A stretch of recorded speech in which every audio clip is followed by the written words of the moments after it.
Muy buenos días, mis amados hermanos y hermanas. Estamos listos para emprender estas enseñanzas en una nueva semana, en donde estamos ahí, al pie del monte Sinaí, recibiendo de parte del Señor sus leyes. Estas son las leyes que el Señor le estaba entregando a Moisés para que él las comunicara a su pueblo. Recordemos que el pueblo se puso de lejos al escuchar mientras el Señor daba estas leyes. Habían muchos estruendos y relámpagos y sonido de la bocina, y el monte humeaba, y el pueblo entonces estaba temblando de miedo, y por eso ellos estaban de lejos, y el Señor estaba dando estas leyes a Moisés para que luego él se las diera al pueblo. Y el Señor, entre esas leyes, pues vimos en el capítulo anterior que el Señor le entregó los 10 mandamientos, que corresponden a esa primera parte de leyes que tienen que ver con la moral, con el comportamiento del ser humano. Recordemos que ellos venían de ser una sociedad esclava en el pueblo de Egipto. 430 años de esclavitud verdaderamente habían venido a estructurar su mente a la manera de un esclavo, y ahora eran libres, pero igual necesitaban tener dirección para saber qué hacer, para saber distinguir entre lo bueno y lo malo y decidir por lo bueno, para saber cómo debían relacionarse con Dios, con aquel Dios que se había presentado a ellos como el Dios vivo, no como uno de los dioses de Egipto hechos de madera, hechos de piedra, hechos de plata o de bronce. Era el Dios vivo, el único Dios.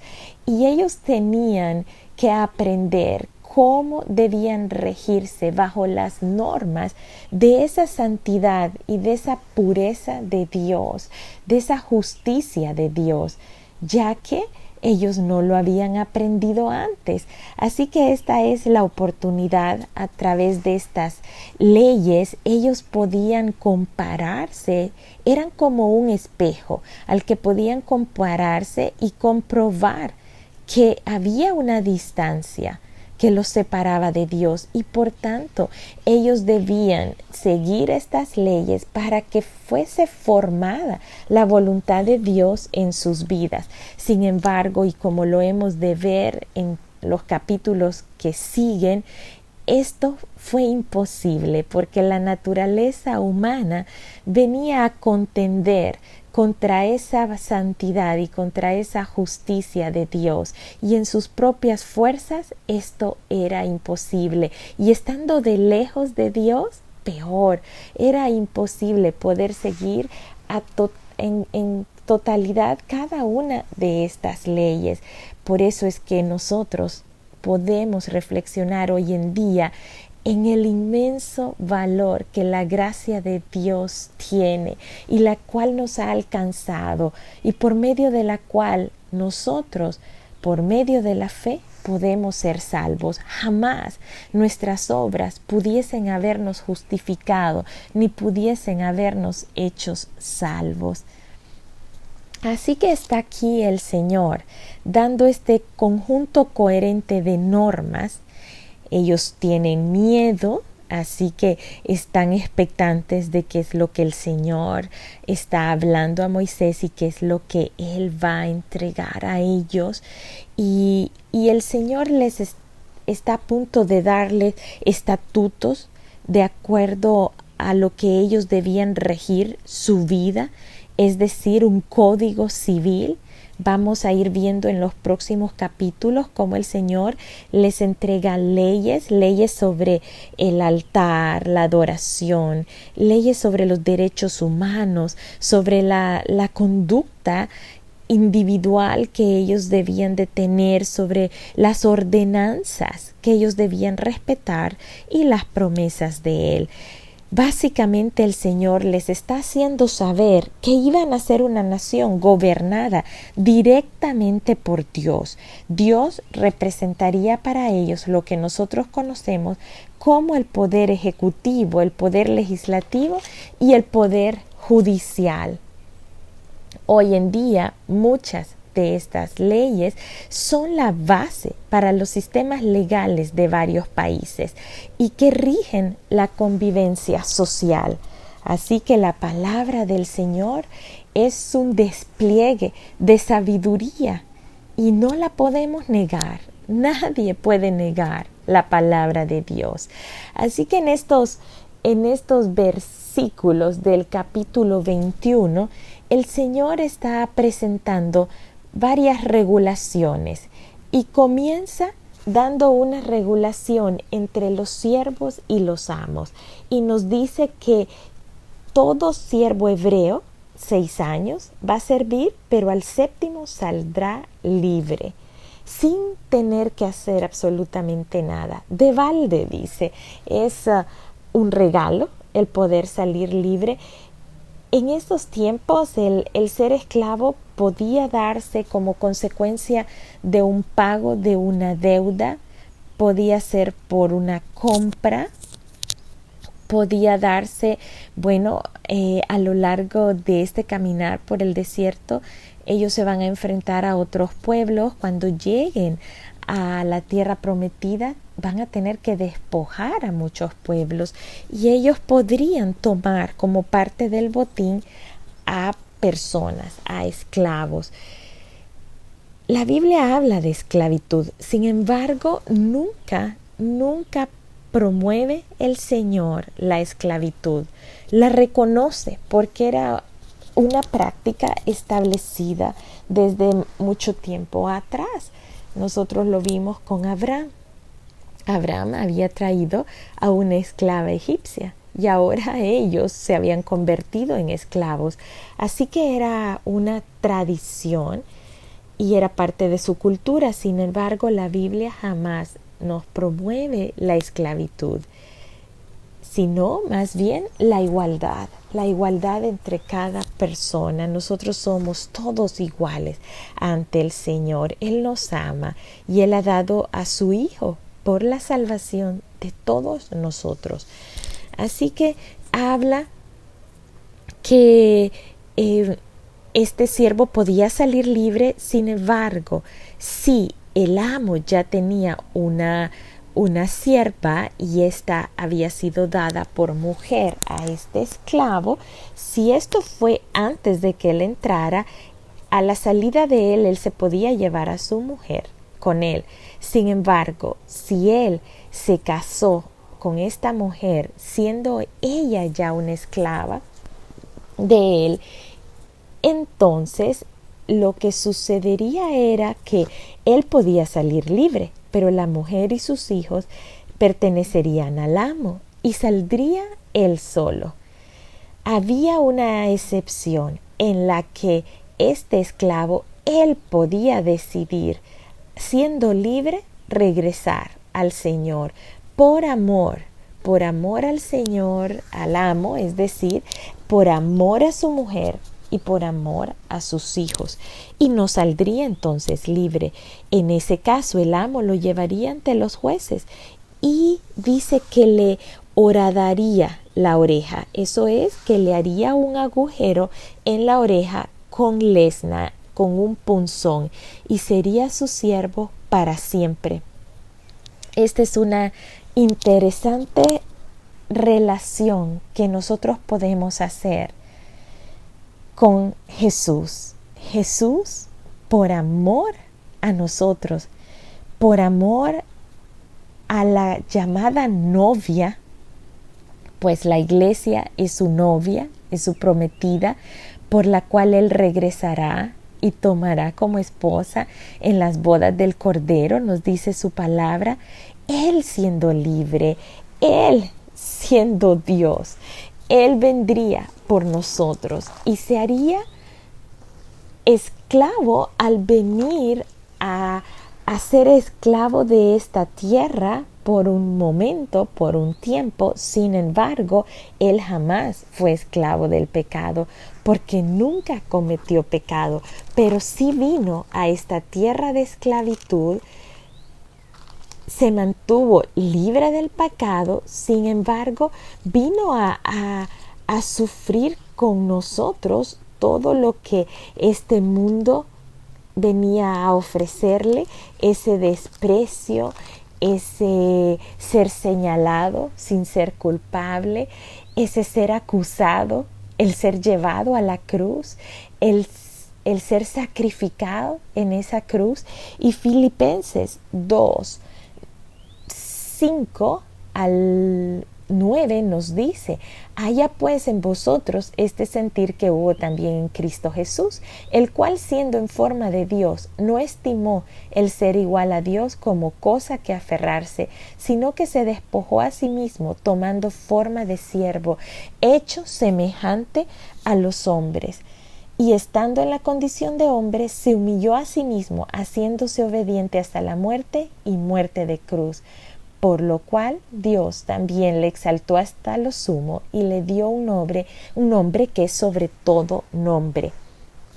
Es decir, el mismo Jesús vino a hacerse como un esclavo ante ese sacrificio, ante esa condena hecha por los judíos y ejecutada por el pueblo romano de aquel tiempo, bajo esa muerte tan terrible que era la muerte de cruz, que era una muerte que simbolizaba una maldición. Sin embargo, Él vino como un cordero a ser inmolado. Hebreos 10, del 8 al 10, nos dice: diciendo primero, sacrificio y ofrenda y holocaustos y expiaciones por el pecado no quisiste, ni te agradaron, las cuales se ofrecen según la ley.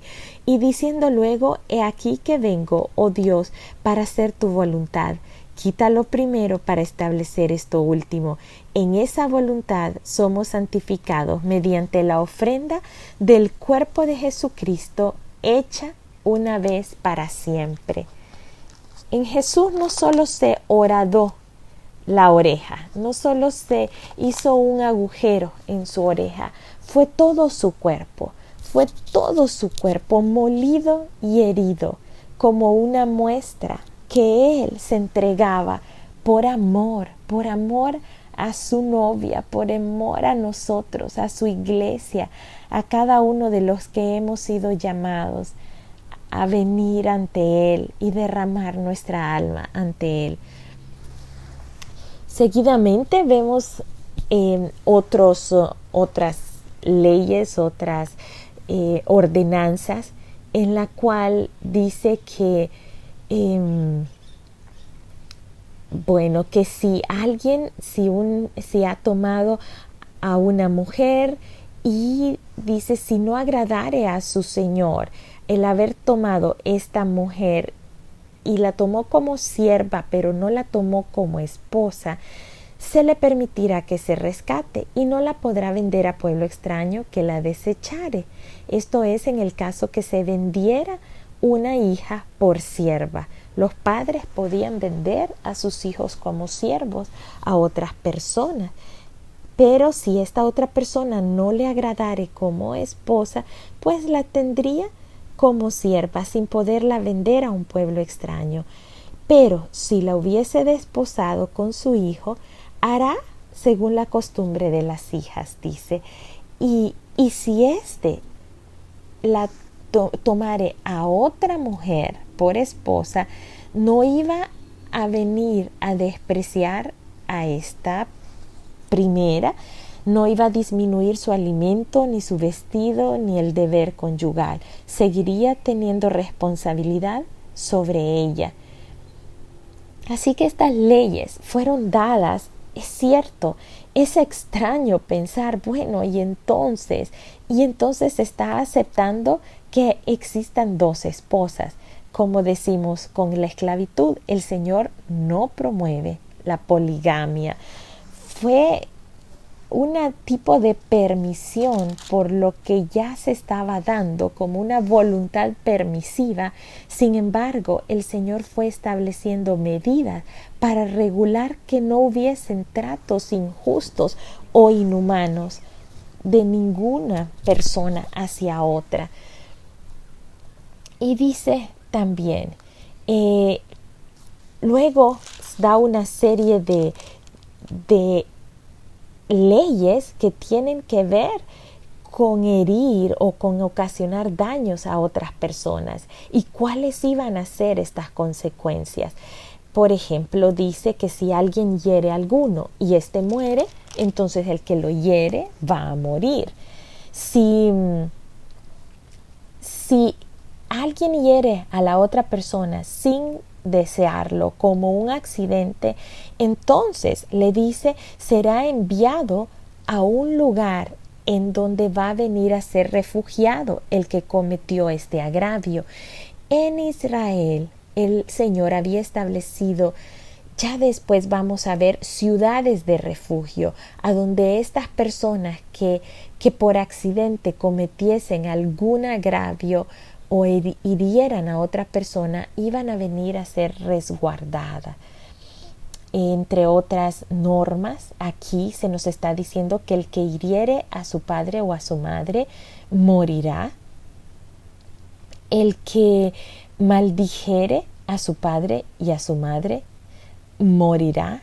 El que le robare a una persona y vendiese lo que fue robado, o si se fue encontrado en sus manos, morirá. Así que unas leyes, un estándar bien alto, como lo podemos notar aquí.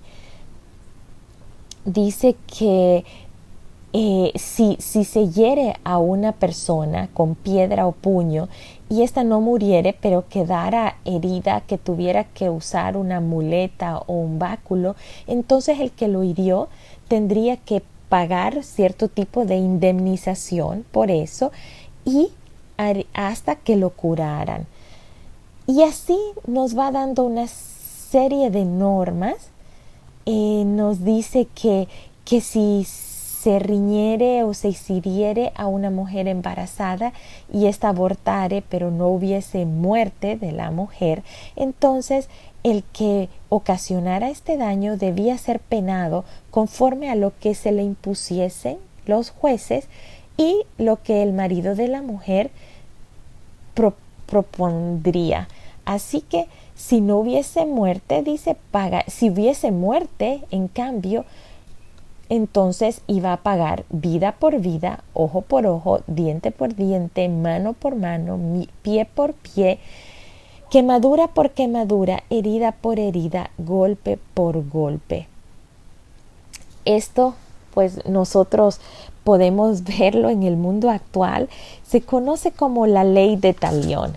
Esta era una serie de leyes, como les dije antes, quizás los que estudian derecho, los que han estudiado derecho, pueden relacionar más fácilmente este tipo de normativas. Estas leyes de Talión fueron encontradas dentro de ese código Hammurabi, que es un código de los más antiguos, por los cuales se regían las sociedades antiguas para regular este tipo de situaciones, de venganzas.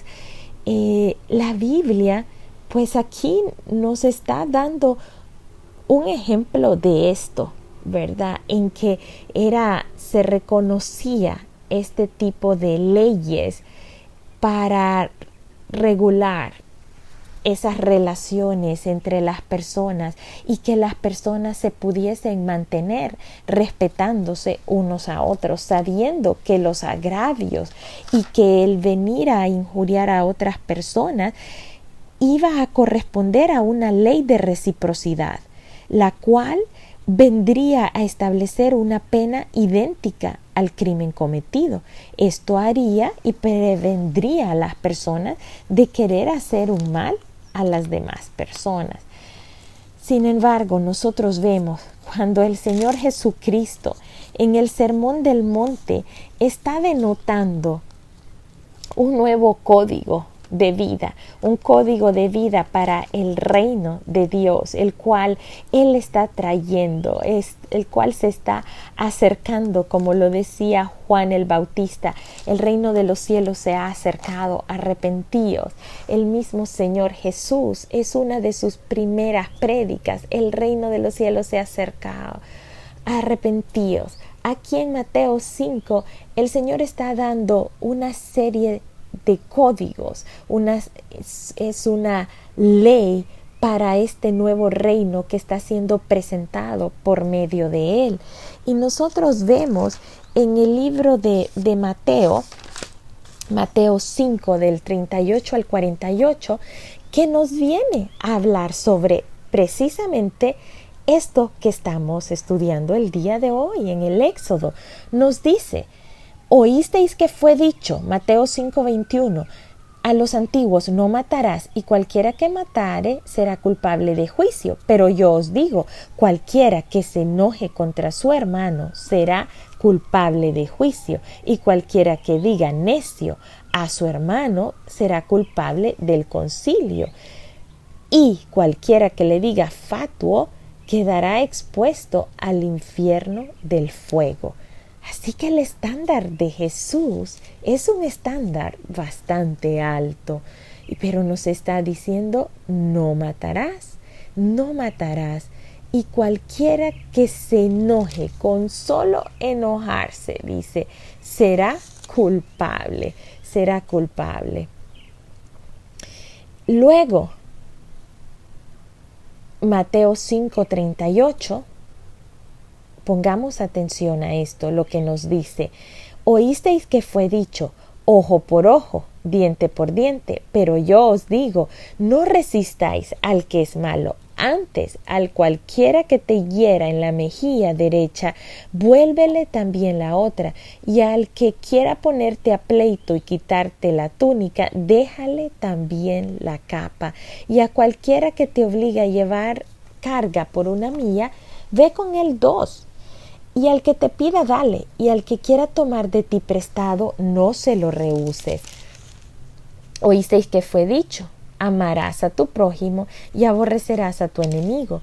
Pero yo os digo, amad a vuestros enemigos, bendecid a los que os maldicen, haced bien a los que os aborrecen, y orad por los que os ultrajan y os persigan, para que seáis hijos de vuestro Padre que está en los cielos, que hace salir el sol sobre los malos y buenos, y que hace llover sobre justos e injustos. El Señor Jesús nos está dando una normativa que es imposible llevarla en nuestras propias fuerzas. Nuestra naturaleza humana jamás nos permitiría poder cumplir con esta normativa en no enojarnos contra nuestro hermano, con esta normativa de no injuriar, de no decirle necio a nuestro hermano, de poner la otra mejilla, de darle nuestra capa si nos quisiera quitar la túnica, de si nos está imponiendo el avanzar una milla, avanzar 2. Esto solo se puede lograr, como Él lo dice aquí, siendo sus hijos, siendo hijos de nuestro Padre. Y al ser hijos, nosotros sabemos que el Espíritu de el Hijo, el Espíritu que estuvo en Jesús, viene a morar en nosotros, y es la única manera de poder nosotros caminar en amor, amar a nuestros enemigos. Así que, amados hermanos y hermanas, estas son una serie de leyes que nosotros estamos viendo y relacionando, las leyes que el Señor está dando aquí al pie del monte Sinaí, y luego las leyes que el Señor establece en el monte de Sión, las leyes que Jesús mismo establece estando allí en esa ciudad de Jerusalén, en la que también se llama la ciudad de Sión, el monte de Sión. Así que vemos ese contraste que sucede. Sin embargo, este tipo de leyes nos vienen a hacer reflexionar sobre el respeto que el Señor quiso dar a conocer que debemos tener los unos por los otros. Luego, en este capítulo de Éxodo 21, después de hablar sobre esta ley de reciprocidad en el que ojo por ojo y diente por diente, habla sobre si se le hace un mal a otra persona y se hiere el ojo, entonces por razón de ese ojo el amo debe darle libertad a ese siervo. Y se le hace saltar un diente, o sea que si como de una trompada le revienta un diente a una persona, pues se dejará libre por ese diente. Y si un buey viniese y le hiciese daño a un hombre y a una mujer y muriese, el buey será apedreado. Y su comida, la carne no será comida, y el dueño del buey será absuelto. Sin embargo, si este buey viene teniendo una conducta reprochable desde tiempo atrás y el amo no supo encarrilarlo o no supo mantenerlo amarrado y guardado, y este buey matare a hombre o a mujer, dice que el buey será apedreado y también morirá su dueño. Así que iba a ser responsable hasta por sus animales. Si sus animales hiciesen algo y si el animal viniese mostrando una conducta errada y él no hizo nada para corregir, entonces él también, el amo, moriría. Y termina hablando otro ejemplo, que si en el abrir pozos, recordemos que en este tiempo en el desierto el abrir pozos era una práctica necesaria para poder tomar agua. Y dice que si alguno abriera un pozo y cavare cisterna y no la cubriere, o sea que fuese irresponsable y viniese y cayere allí buey o asno, entonces el dueño de ese pozo o de la cisterna pagará el daño, resarciendo al dueño del buey, y lo que fue muerto será suyo. Y si el buey de alguno hiriere al buey de su prójimo, de modo que muriere, entonces venderán al buey vivo y partirán el dinero de él, y también partirán el buey muerto. Mas si era notorio que el buey era corneador desde tiempo atrás y su dueño no lo hubiera guardado, pagará buey por buey, y el buey muerto será suyo. Bueno, esta es una serie de normas que nos muestran, que nos van dando la idea de cómo el Señor estaba estableciendo esos límites, esas pautas, para que el pueblo hebreo que acababa de ser llamado a libertad viniese a poder caminar en libertad, guardando principios de armonía y de relaciones unos con otros. Y por supuesto más adelante vamos a ver cómo el Señor establece esas pautas para que ellos pudiesen guardar su corazón y pudiesen guardar esa relación con Él mismo, que son esas leyes ceremoniales. Así que, mis amados hermanos y hermanas, es un gusto, es una gran alegría haber podido escudriñar esas escrituras y poder relacionarlo. Personalmente me ha impactado lo de el siervo hecho libre que regresa a ser esclavo por amor, y que nos quedamos con eso hasta el día de mañana. Que Dios les bendiga y les guarde. Les amo mucho.